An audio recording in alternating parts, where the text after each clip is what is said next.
Hello friends, welcome to unfolded English. আজকে আমরা পড়ব ক্লাস 10 এর একটা পড়া ফার্স্ট লেসন 1। সেখান থেকে আমরা পড়ব ফাদার সেলফ। ঠিক আছে, ক্লাস 10 এর একটা আমরা পড়া পড়েছি, রয়েছে ফেবেল, একটা কবিতা ছিল আমরা পড়েছি। তো আজকে আমরা পড়ব ফাদার সেলফ। খুব সহজ একটা পড়া, ভালো লাগবে প্রত্যেকের। চলো একদম জায়গায় চলে যাই। আমরা শুরু করার আগে একটু যিনি লিখেছেন আর কে নারায়ণ সেই সম্পর্কে সংক্ষেপে একটু জেনে নিই। এটা তোমার পরীক্ষায় কোনো আসবে না এখান থেকে, বাট জানা উচিত। আমরা যেহেতু পড়ছি আর কে নারায়ণ সম্পর্কে, তার লেখা সম্পর্কে, ফলে একটু জেনে নিলে ভালো হয়। দেখো, আর কে নারায়ণ, ঠিক আছে, ইনি একজন ভারতীয় এবং ইংরেজি সাহিত্য নিয়ে যিনি লেখালেখি করেছেন, মানে যে কজন ইংরেজি সাহিত্য নিয়ে লেখালেখি করেছেন তার মধ্যে অন্যতম হচ্ছেন আর কে নারায়ণ। এর পুরো নাম হচ্ছে রসিপুরম কৃষ্ণস্বামী আয়ার নারায়ণ স্বামী। পরীক্ষা আসবে না, বাট একটু জেনে রাখো। তাহলে কি বললাম, আর কে নারায়ণ, পুরো নাম হচ্ছে আর মানে হচ্ছে রসিপুরম কৃষ্ণস্বামী আয়ার নারায়ণ স্বামী। জন্ম হচ্ছে 1906 থেকে 2001। ঠিক আছে, এরপর দেখো এনার ফেমাস ওয়ার্কস, তিনি অনেক লেখালেখি করেছেন, তার মধ্যে ফেমাস হচ্ছে মালগুড়ি ডেজ, বিখ্যাত একটা সংকলন, লেখার সংকলন, গল্পগুচ্ছ বলতে পারো। আর একটা হচ্ছে গাইড। ওকে, তো এই যে লেখাটা অর্থাৎ ফাদার সেলফ, এটা কিন্তু এই মালগুড়ি ডেজ থেকে নেওয়া হয়েছে। মালগুড়ি ডেজ একটা সংকলন, একটা লেখার সংকলন। ঠিক আছে, অনেকগুলো মানে মালগুড়ি ডেজ এটা কিন্তু একটা কাল্পনিক শহর। এটা তোমার দক্ষিণ ভারতের একটা কাল্পনিক শহর। এটা কিন্তু এক্সিস্ট করে না শহরটা, বাট তিনি এটা নাম দিয়েছিলেন মালগুড়ি ডেজ। এটা একটা শহরের নাম, এবং সেখান থেকে এই গল্পটা অর্থাৎ ফাদার সেলফটা নেওয়া হয়েছে। আমি কি বললাম, মালগুড়ি ডেজ একটা সংকলন, একটা গুচ্ছ, সেখানে অনেকগুলো লেখা রয়েছে, সেখান থেকে নেওয়া হয়েছে। এবং তিনি এই যে গাইড, ইটস এ নভেল, এখান থেকে তিনি সাহিত্য, মানে এটা লেখার জন্য তিনি সাহিত্য একাডেমি অ্যাওয়ার্ড পান 1958 সালে, 1958। একটু মনে রাখবেন, যদিও পরীক্ষায় এগুলো একটাও আসবে না। ঠিক আছে, আচ্ছা, মালগুড়ি ডেজ বলে রাখি যে মালগুড়ি ডেজ, তিনি যে মালগুড়ি ডেজের মধ্যে যে লেখাগুলো রয়েছে সেখানে তিনি কি লিখেছেন, অর্থাৎ সেখানকার মানুষের যে জীবনযাত্রার কথা তিনি তুলে ধরেছেন। ঠিক আছে, সেখানকার মানুষের সুখ দুঃখ, চাওয়া পাওয়া, হ্যাঁ, সেগুলো নিয়ে তিনি লেখালেখি করেছেন। আচ্ছা, ফাদার সেলফ আমরা যেভাবে আগের টেক্সটগুলো পড়েছি, অর্থাৎ ক্লাস 9 এর একটা টেক্সট আমরা পড়েছি ভোলা গ্র্যান্ডপা, আর একটা ক্লাস 10 এর পড়েছি ফেবেল কবিতাটি। যেভাবে আমরা পড়েছি, মানে পুরো লাইন বাই লাইন আমরা পড়বো না, আমরা সংক্ষেপে পুরো জিনিসটাকে জিস্ট আকারে জেনে নেব, এবং যেগুলো ইম্পর্টেন্ট লাইন যেখান থেকে কোয়েশ্চেন্স পরীক্ষায় আসতে পারে বা আসে, সেই জায়গাগুলো কিন্তু আমরা হাইলাইট করব। ঠিক আছে, চলো তাহলে এই গল্পের যে থিম অর্থাৎ মেন যে বিষয়বস্তু, সেটা হচ্ছে আমার, দেখো, about a young boy who is unwilling to go to school. ঠিক আছে, একটা ইয়াং বয়, তোমাদের মতনই একজন ছেলে, যে কিন্তু স্কুলে যেতে চায় না। ঠিক আছে, স্কুলে যেতে নারাজ, but he is forced by his father to attend school. কিন্তু তার বাবার দ্বারা, অর্থাৎ বাবা, তিনি তার বয়সে একজন স্ট্রিক্ট পার্সন, একজন কঠোর মানুষ, তিনি তাকে স্কুলে যেতে বাধ্য করেন। ঠিক আছে, তাহলে এই হচ্ছে গল্পের বিষয়বস্তু। কি বললাম, এটা একটা ইয়াং, একটা কম বয়সী ছেলে নিয়ে গল্প, যার নাম হচ্ছে স্বামীনাথন। তার নাম কি? স্বামীনাথন, স্বামী। সে স্কুলে যেতে চায় না, তো তাকে স্কুলে যেতে বাধ্য করা হয়। চলো একটা তোমার টেক্সট একটু নিয়ে নেও, প্রত্যেকে নিয়ে নেওয়া টেক্সট, জাস্ট যেগুলো ইম্পর্টেন্ট জায়গা সেগুলোকে আলোচনা করবো। এখানে 3টি ইউনিট আছে, পুরো গল্পটা 3টি ইউনিটে বিভক্ত, ফার্স্ট, সেকেন্ড এবং থার্ড। দেখো, ফার্স্ট ইউনিটে আমি জাস্ট শুরুটা একটু পড়ি, তাহলে বুঝতে সুবিধা হয়।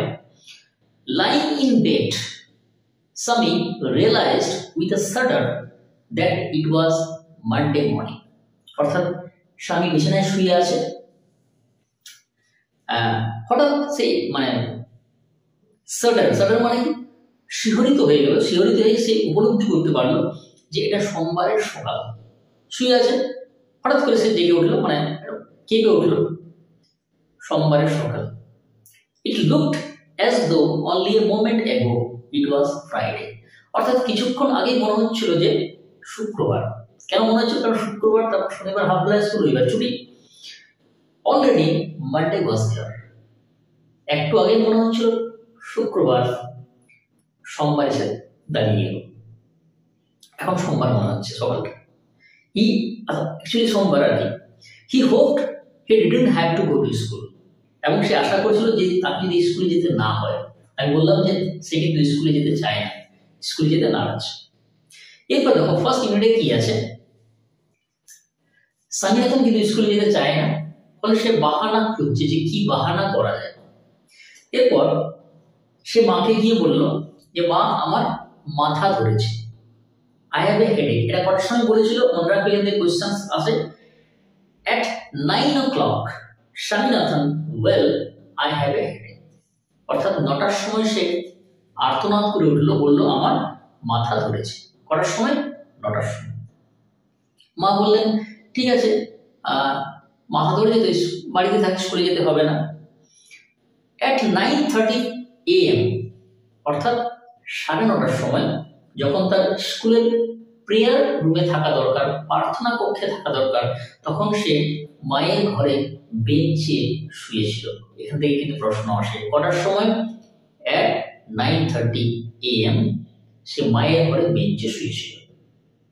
বাবা এলেন, বললেন যে কি রে, তোর আজ স্কুল নেই? বলে না, আমার মাথা ধরেছে। বাবা তো জানেন পুরো বিষয়টা, যে বাহানা করছে, বলছে বাজে বকিস না, চল স্কুলের পোশাক পর, স্কুলে যা। এবং সে জানতো স্বামীনাথন যে বাবা তার খুব কঠোর, একজন স্ট্রিক্ট পার্সন। তিনি তখন স্বামীনাথন তার কৌশলটা চেঞ্জ করলো, চেঞ্জ হিজ ট্যাকটিস। বললো না, অনেক দেরি হয়ে গেছে, আমি স্কুলে যেতে পারবো না। বাবা বললেন এর জন্য তো তুই দায়ী, তোকে স্কুলে যেতে হবে। তখন সে বললো না, আমি স্কুলে যাব না, কারণ একজন শিক্ষক মহাশয় আছেন, যার নাম হচ্ছে স্যামুয়েল, তিনি অঙ্ক পড়ান। তো তিনি যারা দেরি করে স্কুলে যায় তাদেরকে খুব বকাবকি করেন। তো স্বামীর বাবা বললেন তাই নাকি?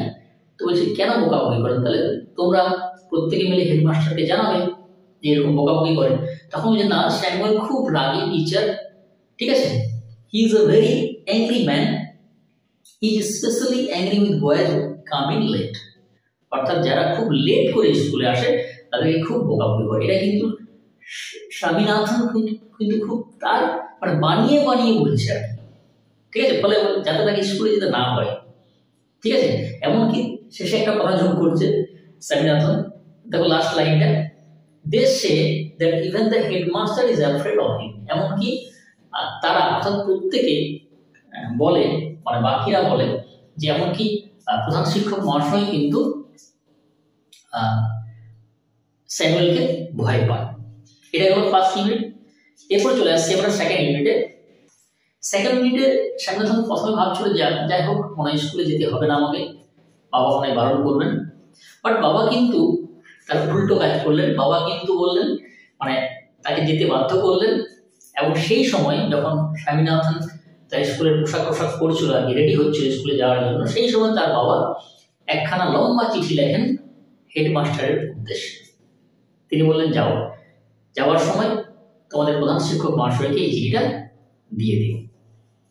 এরপর স্বামীনাথন তো মানে কি করবে কি না, হ্যাঁ, তো সেই স্কুলে গেল চিঠি নিয়ে। সে তো মানে যেতে যেতে কিন্তু অনেক ঘটনা ঘটছে, অর্থাৎ তার মাথার মধ্যে। দেখো কি বলছে, যে Sammy went to school feeling that he was the worst boy on earth. হ্যাঁ, কারণ সে যেতে যেতে ভাবছে যে আমি হচ্ছে পৃথিবীর সবচেয়ে খারাপ ছেলে। কেন বলতো?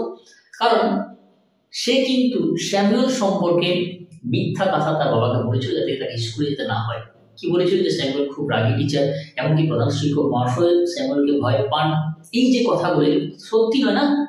ফলে এরপর যদি চিঠিতে সেগুলো লেখা আছে নিশ্চয়ই, এবার যদি হেডমাস্টার চিঠিটা পান, পড়েন, তখন তো সব জানাজানি হয়ে যাবে। ফলে তোমার স্যামসন আরো বকা হবে।